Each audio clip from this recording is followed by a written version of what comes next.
Financial markets పై పట్టు సాధించాలనుకునే వాళ్ళు Revanth conduct చేసే వెబినార్ కోసం ఈ నెంబర్ కి కాల్ చేయండి. నమస్తే, వెల్కమ్ టు సుమన్ టీవీ. నేను విష్ణు. ప్రస్తుతం మనతో పాటు QPFP qualified personal finance professional Chari గారు ఉన్నారు. వారితో మాట్లాడదాం. సార్ చారి గారు నమస్తే. సార్ నమస్తే అండి.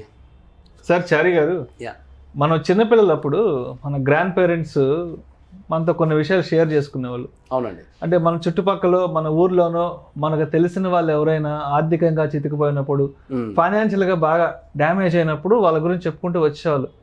అరే వాళ్ళకి ఇలాంటి వ్యసనాలు ఉండేటి, ఇలాంటి దురలవాట్లు ఉండేటి, లేదంటే విపరీతంగా దాన ధర్మాలు చేసేసి వాళ్ళు మొత్తానికి వాళ్ళు రోడ్డున పడ్డారు, వాళ్ళకే ఇవాళ ఉండడానికి ఇల్లు లేదురా అంటూ కొన్ని ఎగ్జాంపుల్స్ చెప్పేవాళ్ళు. అంటే ఎవరైతే అంటే బాగా వెల్ ఆఫ్లో ఉండి ఆర్థికంగా చితికిపోయిన వాళ్ళ గురించి ఎగ్జాంపుల్గా చెప్పేవాళ్ళు.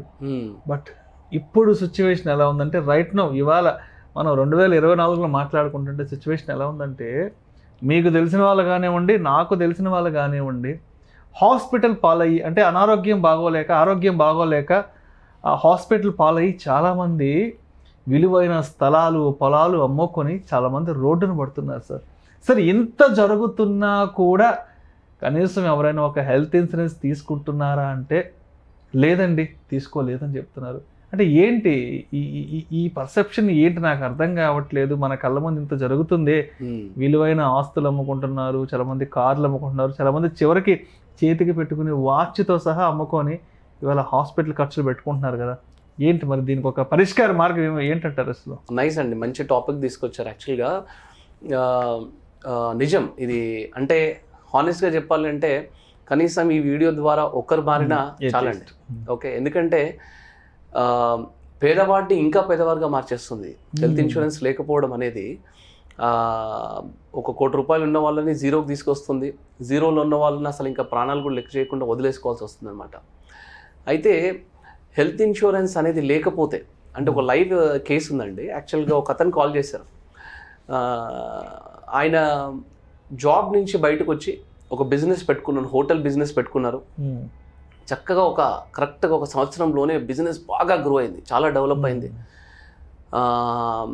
40 లక్షలు సంపాదించారు. చాలా నార్మల్ పర్సన్, ఒక 40-50,000 పర్ మంత్ శాలరీ ఉన్న పర్సన్ జాబ్ మానేసి హోటల్ ఇండస్ట్రీ స్టార్ట్ చేసి 40 లక్షలు సంపాదించారు. సంవత్సరంన్నర పట్టింది ఆయనకి. It's a good thing. But Covid సిచ్యువేషన్లో ఏం జరిగిందంటే, హోటల్ కూడా, ఎందుకంటే హోటల్ ఇండస్ట్రీ మొత్తం, హోటల్ అండ్ టూరిజం మొత్తం క్లోజ్ అయింది, ఫుడ్ ఇండస్ట్రీ క్లోజ్ అయింది. దాంతో పాటు వాళ్ళ ఫ్యామిలీ మొత్తానికి కోవిడ్ వచ్చింది. సరిగ్గా సంవత్సరంలో 12 నెలల్లో సంపాదించిన డబ్బు సరిగ్గా 12 రోజులలో 40 lakhs జీరో అయిపోయిందండి. సరిగ్గా 40 lakhs మొత్తం జీరో అయిపోయింది. నేను ఒక క్వశ్చన్ అడిగాను, మీరు జాబ్ మానేసి మీరు బిజినెస్కి వస్తున్నప్పుడు మీరు హెల్త్ ఇన్సూరెన్స్ తీసుకోలేదా అంటే, నేను చేసిన పెద్ద మిస్టేక్ అదే సార్ అన్నాడు. సో ఈ వీడియో ద్వారా ప్రతి ఒక్కరూ తెలుసుకోవాల్సిన విషయం ఏంటంటే, హెల్త్ ఇన్సూరెన్స్ లేకుండా మీరు ఎంత పెద్ద బిజినెస్ చేసినా, ఎంత సంపాదించినా అది ఏదో ఒక రోజు జీరో అయ్యే అవకాశం ఉంది. మీ ల్యాండ్, గోల్డ్, మ్యూచువల్ ఫండ్స్ ఏదైనా అమ్ముకోలే సిచ్యువేషన్ వస్తుంది. ఓకే, రెండవది, హెల్త్ ఇన్సూరెన్స్ ఉంటే మనకేం జరుగుతుంది, లేకపోతే ఏం జరిగిందని చూసాం మనం. ఉంటే ఏం జరుగుతుంది ప్రాక్టికల్గా నేను చూశానండి. హెల్త్ ఇన్సూరెన్స్ ఉన్న వాళ్ళకి ఫస్ట్ ఆఫ్ ఆల్ జనరల్గా ఒక అతను హాస్పిటలైజ్ అయ్యాడు. అయిన తర్వాత ఆయనకి ఏదో కొంచెం మేజర్ ప్రాబ్లం ఉంది, సర్జరీ చేయాలన్నారు. హెల్త్ ఇన్సూరెన్స్ లేని వాడు ఏంటంటే, సర్జరీకి ఎంత అవుతుందో, నేను నార్మల్ రూమ్ తీసుకుంటాను, జనరల్ ఫేస్కి వెళ్తాను, నా వల్ల మా నేను సంపాదించిన డబ్బు అంతా పోతుంది, నా ఫ్యామిలీ రోడ్డు మీదకి వచ్చేస్తుంది. ఈ టెన్షన్ వల్ల సగం జబ్బు తగ్గదు, సగం జబ్బు ఈ టెన్షన్ వల్లే వస్తుంది. అదే హెల్త్ ఇన్సూరెన్స్ ఉన్న వాళ్ళు నేను చూశాను, ఏసీ సింగిల్ ప్రైవేట్ రూమ్, మంచి treatment, suite room, okay, AC single private, TV ఉంటుంది, అసలు ఇంకా రూమ్ ఒక హోటల్, 5 స్టార్ హోటల్లా ఉంటుంది. ప్రతి 2 గంటలకు ఒక డాక్టర్ వస్తారు, డైటీషియన్ వస్తారు, ప్రతిదీ ఎవ్రీథింగ్ ఈజ్ జీరో. ఒక సినిమా యాక్టర్ క్యారవాన్ లాగా ఉంటుంది, అలా ఉంటుంది ట్రీట్మెంట్, అలా ఉంటుంది. ఈ ట్రీట్మెంట్ ద్వారా ఫస్ట్ ఆఫ్ ఆల్ పేషెంట్కి, ఆ ట్రీట్మెంట్ తీసుకున్న పేషెంట్కి నా పాకెట్లోంచి ఇంకా డబ్బు వెళ్ళదు అనే ఆ రిలాక్సేషన్, ఆ రిలీఫ్ ఉంది చూసారా, దాంతో సగం జబ్బు తగ్గిపోతుందండి. మీరు రాసి పెట్టుకోండి. హెల్త్ ఇన్సూరెన్స్ ఉన్నవాడికి మెయిన్ అడ్వాంటేజ్ ఇది. ఓకే, అసలు ఫండమెంటల్గా అసలు హెల్త్ ఇన్సూరెన్స్, అసలు ఇన్సూరెన్స్ కాన్సెప్ట్ ఏంటి, ఎందుకు తీసుకోవాలంటే దీనికి ఒక ఫండమెంటల్ ఫార్ములాస్ ఉన్నాయండి. 4 R's అంటారు ఇది. ఓకే, రిస్క్ని యాక్చువల్గా రిస్క్ని 4 విధాలుగా చేస్తారండి. Risk avoidance, risk reduction, risk retention and risk transfer అండి. ఓకే, 4 R's ఫార్ములా ఇది. ఓకే, రిస్క్ అవాయిడెన్స్ అంటే మీరు రోడ్డు మీద నడుచుకుంటూ వెళ్తున్నారు. ఓకే, మీరు సపోజ్ కార్ డ్రైవ్ చేస్తున్నారు, బైక్ డ్రైవ్ చేస్తున్నారు. మీకు కార్ డ్రైవ్ చేస్తే యాక్సిడెంట్ అవుతుంది, నాకు రిస్క్ జరుగుతుందేమో. నేను బైక్ డ్రైవ్ చేస్తుంటే నాకు రిస్క్ జరుగుతుందేమో అనుకుంటాను. అలా అని చెప్పి మీరు కార్ నడపకపోయినా, బైక్ నడపకపోయినా రోడ్డు మీద నడుచుకుంటూ వెళ్తున్నా మనకి యాక్సిడెంట్ జరిగే అవకాశం సరిపోతుంది. సో రిస్క్ అవాయిడెన్స్ అనేది మనం చేయలేం. రిస్క్ అనేది ఎలాగైతే జరుగుతుంది, మనం ఇంట్లో కూర్చున్నా రిస్క్ జరుగుతుంది. సో రిస్క్ అవాయిడెన్స్ అనేది మనం చేయలేం. రిస్క్ రిడక్షన్ అంటాం, అంటే కార్ ఎక్కుతాను, డ్రైవింగ్ చేస్తాను కానీ సీట్ బెల్ట్ పెట్టుకుంటాను, సో రిస్క్ రెడ్యూస్ అయింది. బైక్ ఎక్కుతాను, హెల్మెట్ పెట్టుకుంటాను, సో నాకు రిస్క్ రెడ్యూస్ అయింది. ఈ రిస్క్ రిడక్షన్ కూడా ఎంతవరకు చేయగలుగుతాము? కొంతవరకే చేయగలుగుతాము. ఓకే, మనం చేయాల్సింది ఏంటంటే రిస్క్ ట్రాన్స్ఫర్ చేయాలి. ఓకే, ఫర్ ఎగ్జాంపుల్ మీ ఇంట్లో మెయిడ్ ఉందనుకోండి, పనావిడ ఉందనుకోండి, మీరు ఎందుకు పెట్టుకుంటారు? పని వాళ్ళని ఎందుకు పెట్టుకుంటారు అసలు? మన కొంత పని భారం తగ్గించుకోవడానికి. ఎగ్జాక్ట్లీ. సో మీరు ఏం చేస్తున్నారంటే మీ పైన ఉన్న లోడ్ ని వాళ్ళకి ట్రాన్స్ఫర్ చేస్తున్నారు, చేసి వాళ్ళకి కొంచెం పేమెంట్ ఇస్తున్నారు. అలాగే మన హెల్త్ ప్రాబ్లమ్స్ వల్ల వచ్చే ఖర్చులకి, ఫైనాన్షియల్ ప్రాబ్లమ్స్ అన్నిటికీ ఇన్సూరెన్స్ కంపెనీ ఉంది.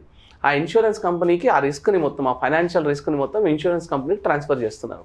ఎట్లాగైతే మన పనిని మన ఇంట్లో మెయిడ్కి మనం ట్రాన్స్ఫర్ చేస్తాము మన వర్క్ని, అట్లాగా మన భారాన్ని, ఫైనాన్షియల్ స్ట్రెస్ని మనము ఇన్సూరెన్స్ కంపెనీకి ఇస్తున్నాం, దానికి ఇన్సూరెన్స్ పేమెంట్ చేస్తున్నాం. ఇది రిస్క్ ట్రాన్స్ఫర్ అంటారండి. రిస్క్ అవాయిడెన్స్ మనం చేయలేము, రిస్క్ రిడక్షన్ మనం కొంతవరకే చేయగలుగుతాం, కానీ రిస్క్ ట్రాన్స్ఫర్ చేస్తే అసలు రిస్క్ 0 అయిపోతుంది అనమాట. ఇంకోటి చెప్పాను నేను, రిస్క్ రిటెన్షన్ అన్నాను. అంటే మనం బాగున్నప్పుడేమో మనం హెల్త్ ఇన్సూరెన్స్ని నెగ్లెక్ట్ చేస్తున్నామండి. మనకి ఏదైనా చిన్న హెల్త్ ప్రాబ్లం వచ్చిందనుకోండి, హెల్త్ ఇన్సూరెన్స్ కంపెనీ మనల్ని నెగ్లెక్ట్ చేస్తుంది, గుర్తుపెట్టుకో. అప్పుడు మనకి ఇంకా వేరే దారి లేక రిస్క్ రిటెన్షన్ అంటే, ఫర్ ఎగ్జాంపుల్ ఒక ఆయనకి నేను హెల్త్ ఇన్సూరెన్స్ తీసుకోని చెప్పాను, వినలేదు.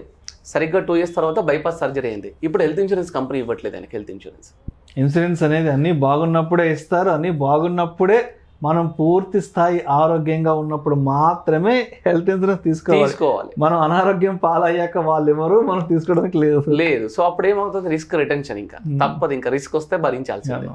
సో ఈ 4 formulas లో మనం ఫాలో అవ్వాల్సింది రిస్క్ ట్రాన్స్ఫర్. మన పైన ఉన్న రిస్క్ ని కొంచెం డబ్బు కట్టేసి ట్రాన్స్ఫర్ చేసి పడేయాలి, అంతే. That is the best option అండి.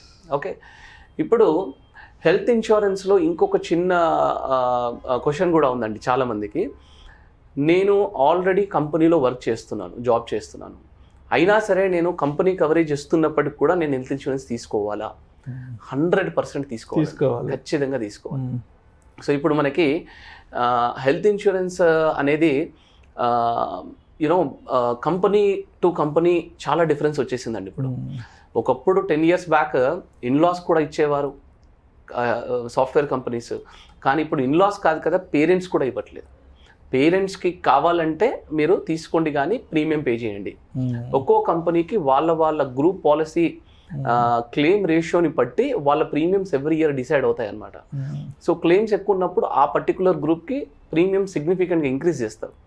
సో ఈ మధ్య ఏమైందంటే పేరెంట్స్కి హెల్త్ ఇన్సూరెన్స్ తీసుకోవడం కూడా కష్టం అయిపోయింది. సో రాను చాలా ప్రాబ్లం అవుతుందంటే ఈ గ్రూప్ ఇన్సూరెన్స్ అనేది ప్రాబ్లం అవుతాయి.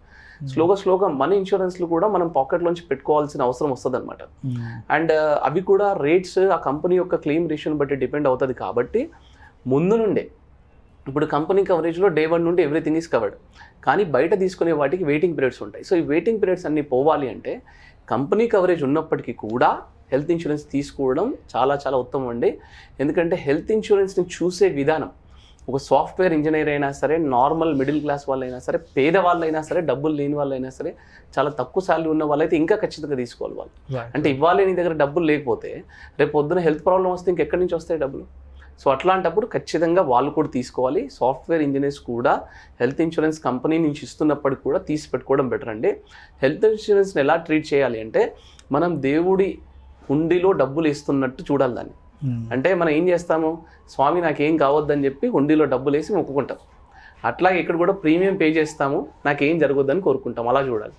అండ్ ఒక 30-40 years హొరైజన్ చూస్తే ఓవరాల్గా మనం ప్రీమియమ్స్ మేబీ ఒక ఫ్యామిలీ మొత్తానికి ఫ్లోటర్ పాలసీ కలిపి ఒక 10 లక్షలు 15 లక్షలు కడతామండి ఒక 30 year హొరైజన్లో చూస్తే. కానీ 30 ఇయర్స్లో ఒక్కసారి క్లెయిమ్ అయినా 15 lakhs నలిఫై అయిపోతుంది, ఈ 10 lakhs నలిఫై అయిపోతుంది. సో అట్లా లాంగ్ టర్మ్ ప్రొజెక్షన్తో చూడండి. నేను కడుతున్న ప్రీమియం వేస్ట్ అవుతుంది అని అలా చూడొద్దు ఎప్పుడే కానీ. హెల్త్ ఇన్సూరెన్స్ 100% మీకు ఎవ్రీ మంత్ కడుతున్న మంత్లీ హౌస్ హోల్డ్ ఎక్స్పెన్స్ ఎట్లా అవుతాయో దానిలాగా చూడాలన్నమాట హెల్త్ ఇన్సూరెన్స్ ప్రీమియమ్స్ని. ఇప్పుడు ఎంత కవరేజ్ ఉండాలి, నేను ఎంత కవరేజ్ తీసుకుంటే బెటర్ అని చాలామంది అంటున్నారు. ఈ మధ్య కాలంలో ఏంటంటే సూపర్ టాప్అప్ పాలసీస్ అని వచ్చాయండి. మీరు బేస్ పాలసీ 10 lakhs తీసుకున్నా పర్వాలేదు, దానికి కొంత డబ్బు యాడ్ చేస్తారనుకోండి. సపోజ్ మీ ఫ్యామిలీ ఉంది, ఒక 20,000 పెట్టి మీరు 10 లక్షల కవరేజ్ తీసుకున్నారనుకోండి, దానికి ఇంకొక 3-4,000 యాడ్ చేస్తే ఇంకో 90 lakhs సూపర్ టాప్అప్ వచ్చేస్తుందండి. సో 1 crore కవరేజ్ తీసుకోవాలి. హెల్త్ ఇన్సూరెన్స్ 1 crore కవరేజ్ తీసుకోవాల్సిందే. చాలా క్లోజ్ ఫ్యామిలీ ఫ్రెండ్స్ రిలేటివ్స్ ఉన్నారు, 2 కిడ్నీలు పాడయ్యాయండి. ఆల్మోస్ట్ ఎవ్రీ 6 months అనుకుంటే ఎవ్రీ 6 monthsకు every month every month ₹1 lakh ఖర్చు అవుతుంది వాళ్ళకి.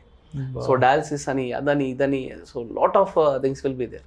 సో చేపించినంత కాలం వాళ్ళు ఉంటారు, చేపించడం స్టాప్ చేస్తే ఉండరు. సో ఎవ్రీ ఇయర్ 12 లక్షలు 10 లక్షలు 15 లక్షలు ఎక్కడి నుంచి తెస్తారు.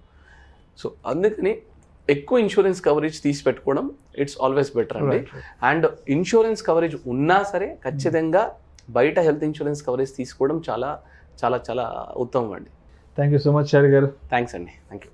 ఇన్సూరెన్స్ అనేది అసలు ఎందుకు తీసుకోవాలి, ఇన్సూరెన్స్ తీసుకుంటే ఏం జరుగుతుంది, తీసుకోకపోతే ఏం జరుగుతుంది అనే దాని గురించి చాలా చక్కగా మీ అనాలిసిస్ తెలియజేస్తే thank you so much sir. Thanks అండి. నమస్తే.